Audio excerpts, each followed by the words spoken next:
I knew I wanted a big oven, but this is a big oven.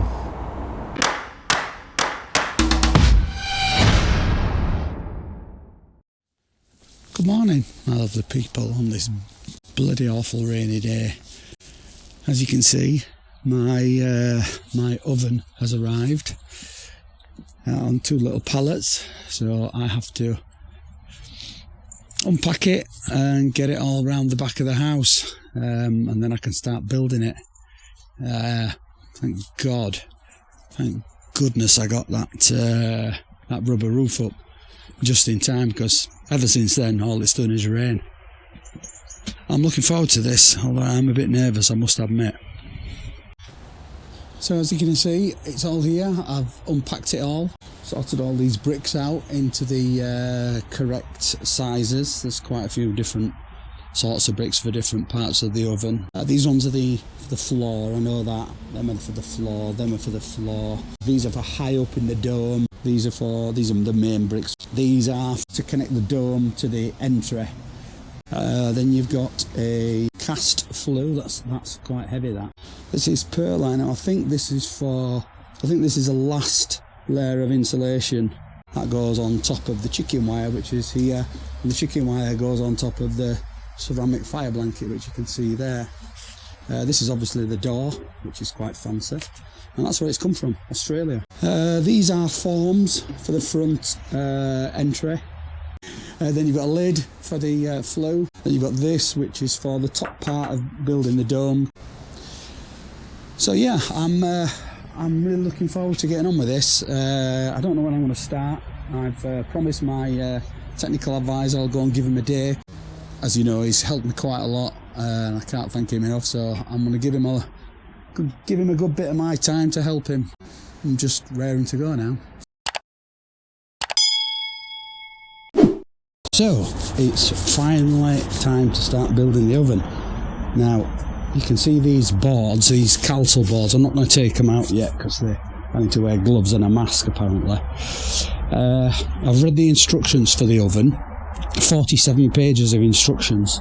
I've also watched the videos, which are very helpful. A guy called Ben, who owns a company down in Australia, has put together some videos which that along with the instructions is certainly going to help me to try and build it correctly. So first thing this morning, I don't think you can see here, but I'll show you a picture. I've marked out the centre of my slab where my flue will go, and right down the centre, because once I've got this base on, I need to transfer that centre to these. Now I need to cut these out, and for that I've got some templates.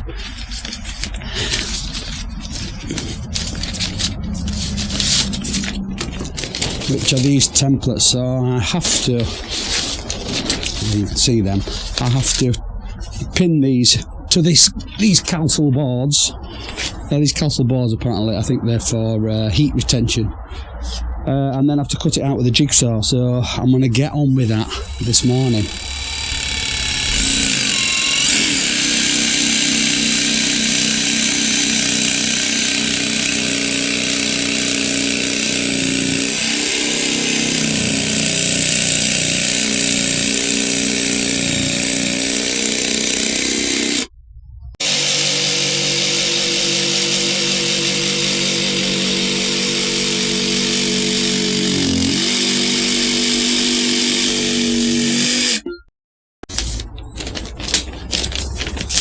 So now I've got all these cut, I've got to now use a small jigsaw, which should be pretty straightforward.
just mixing concrete again. I haven't done this for a while. This is just straight refractory mortar apparently. Pour this in here, add water. I've added a bit of lime because the temperature is a bit low, so apparently the lime helps it go off a bit.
So I've got it all poured. Again, like this, it doesn't need to be extremely smooth because a layer of thin mortar will go on that, which then I'll put my bed of tiles on, which will be my oven base. Looking at it now, it's bleeding massive. I mean, I knew it was big, and I've built the base big enough for it, but even so, looking at it, I mean, that's an oven. There's going to be a layer of bricks all the way around, so that's a substantial oven, which is what I wanted. So I'm quite pleased so far. It was hard work mixing that, as I know concrete is hard work. So I now have to wait several hours. Depends how warm it is. I think it's about 14 degrees now. It could go off quite quickly. After so long, I'm going to cover it in polythene to stop it drying out really quickly. But then I have to wait 12 hours, maybe longer, before I start putting the floor tiles on, which will probably be tomorrow. So we'll come back then.